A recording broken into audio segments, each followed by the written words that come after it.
Hello and good morning. Today we're going to learn something new on solubility curves. Solubility is how much stuff can fit in a solvent. So what I dissolve is the solute. What dissolves it is the solvent. We already learned that all solutions are homogeneous. I can't tell the difference between them. Okay, I can't see any different parts in here. This is a solution. This is also a mixture, but this is a heterogeneous mixture. I can see the different parts of it. Okay? There are different kinds of solutions. There are gases that are trapped inside solids. There are liquids in liquids. This is a mixture here, but it's heterogeneous because it has a non-polar substance on the top and a polar substance in water in the bottom. And the food coloring also makes it a homogeneous, the bottom part is a homogeneous mixture of water and food coloring.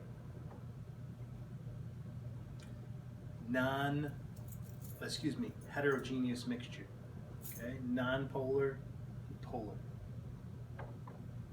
The other thing that I showed you was the difference between saturated and unsaturated. And I showed you that this was a liquid at first, but now it's a crystal. It's formed a crystal. Okay? This is a supersaturated solution because once one of the crystals hit the surface, it started the formation of a giant crystal, which is here. Okay? If it's unsaturated, that means I could take this water, for example, and add salt into it, and eventually the salt would dissolve. As I'm adding to it, it is called unsaturated. At some point, the salt will no longer dissolve because there's too much in there. That's called a saturated solution. And I can tell if it's saturated if some of the solution of the solvent, in this case salt, would end up on the bottom and not dissolve. Okay? So today we're going to be learning about solubility curves.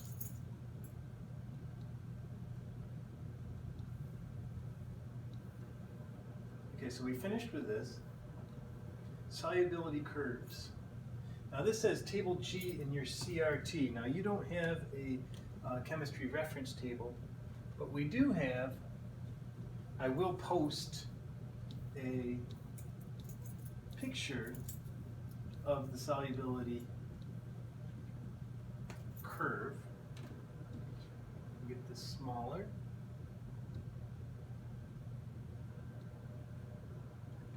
It essentially looks like this, and I do believe you have a sheet that has something similar to that up toward the top of it. So let's take a look at the notes first. Whoops. For solids, the general trend is that as temperature increases, solubility does what? So let's look. Most of these lines are moving up, up, up, okay? Almost all of them. So the bottom line here, the x-axis is representing temperature. So let's take potassium chloride, for example. When temperature goes up, it can dissolve more and more. So you can see over here, solubility, that's grams of solute for every 100 grams of water.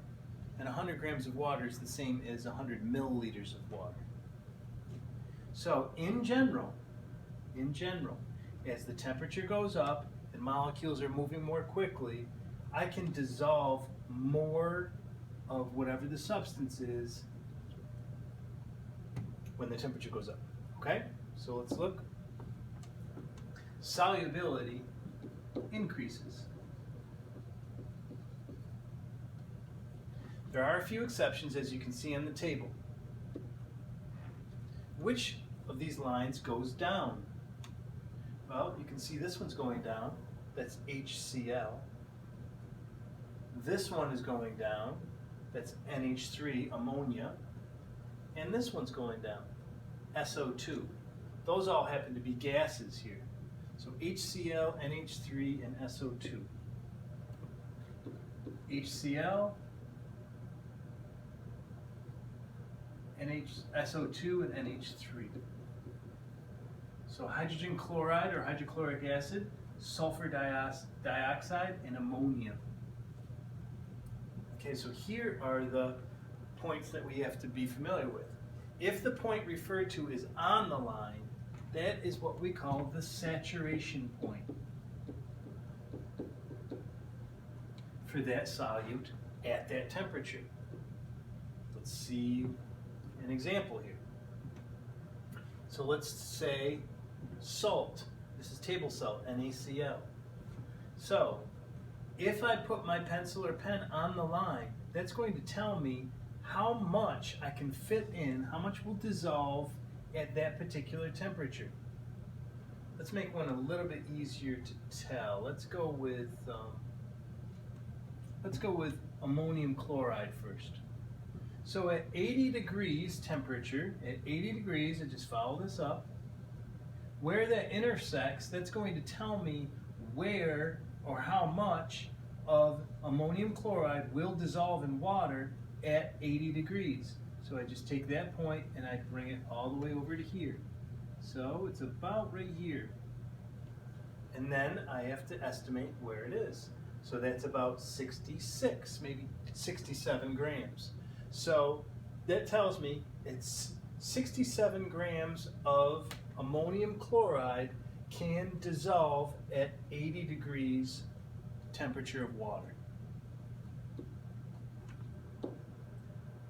So if the point referred, so that's the saturation point. So at that point, right there, it is saturated. So anywhere along the line, it is saturated. In other words, I can't fit any more ammonium chloride in that water if the water is 80 degrees. If the point referred to is above the line, that solution is supersaturated.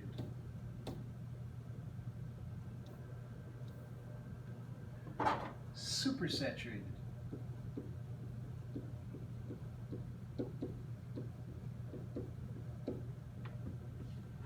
If the point referred to is below the line, we say that it is unsaturated. So let's go back to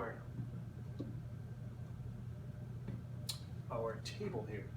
Okay, so if we said 70 degrees, the water is 70 degrees, anywhere from here down for ammonium chloride, anywhere down here, it's unsaturated. Anywhere from the line above, that's supersaturated.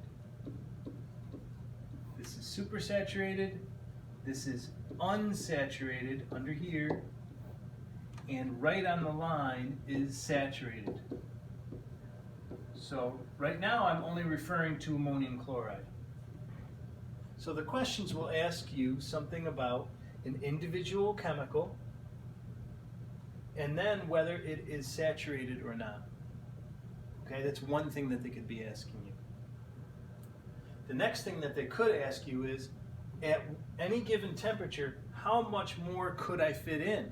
So some simple math can take care of that. So let's go back.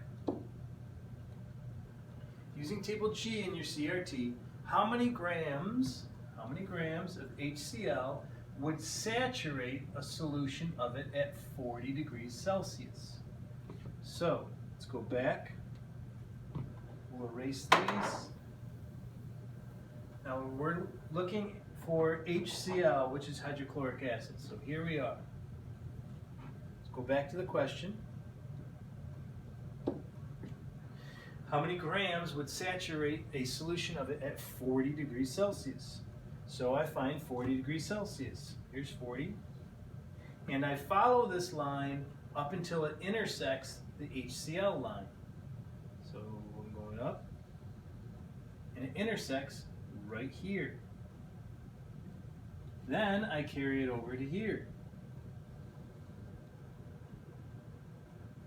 So I can say that 60, what? 3 maybe? 62 or 63, there's a little bit of leeway. I'll say 63. 63 grams of HCl would saturate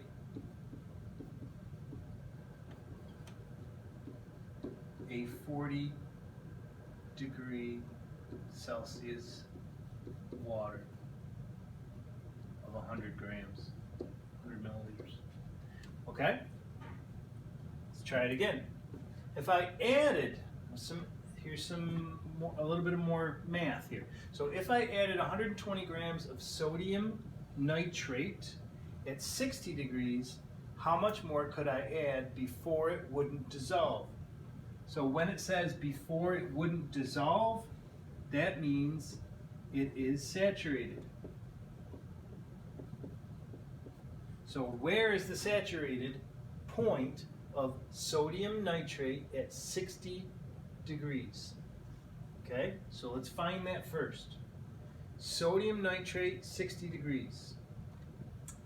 Well, where's sodium nitrate? I think it's way up there. Hold on. Okay, it's this line here. This is a pretty straight line there. At 60 degrees. Okay, so I'm going to have to make this smaller.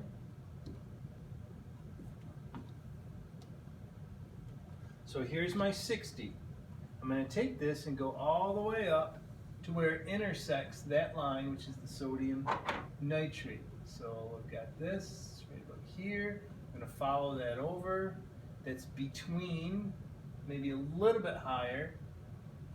Let's call it 126. 126 grams, it would be saturated at 60 degrees. 126. Let's go back to the problem. If I added 120 grams, okay, that's an important part. So, if it's saturated at 60 degrees, I can fit 126. If I add 120 grams of it, how much more can I fit in? Well, I'm finding the difference here. So this is 6 grams. See how that works?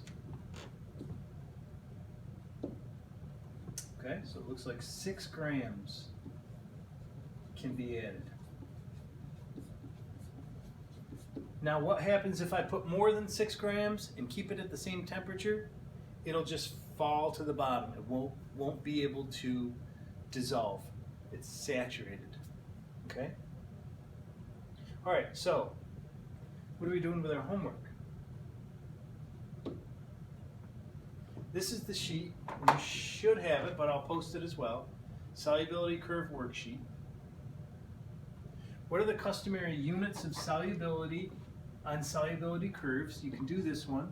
I'll show you what they are. I'm not going to write them down for you though, but they're here and here. Define solubility, that's in your notes. According to the graph, solubility of any substance changes as what? What's the factor that changes it? List the substances that decrease when temperature increases. We already put those in your notes, so you can put that down again. Which substance is least affected by temperature change? And you can tell that because the line will be as flat as, it's more flat than any other line. Okay? And then I'll have you do number 6 and number 7. All right? So try those. Take a pic and submit them, and then we'll go over these tomorrow. All right? Have a good day. Oh, by the way, tomorrow is Thursday. Thursday at 3 o'clock, we're going to have a Google Meet. I'll put it in the post how to do it, because I haven't seen faces. I'm missing people's faces. Make sure you come to it too.